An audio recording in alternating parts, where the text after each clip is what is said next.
கீதம் 2-3 வசனங்கள் வாசிப்போம். Psalm 126 verse 2 and 3. Then was our mouth filled with 1, laughter 2, 3.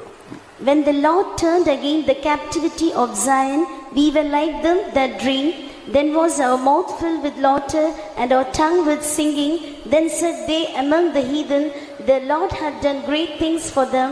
The Lord had done great things for us, whereof we are glad.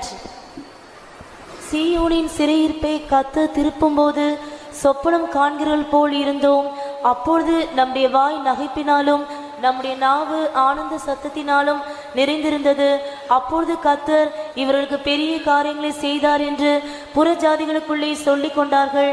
கர்த்தர் நமக்கு பெரிய காரியங்களை செய்தார், இது நிமித்தம் நாம் மகிழ்ந்திருக்கிறோம். கர்த்தருடைய பரிசுத்த நாமத்துக்கு மகிமை உண்டாவதாக. May God's holy name be glorified. கர்த்தர் பெரிய காரியங்களை செய்தார் என்கிற வார்த்தை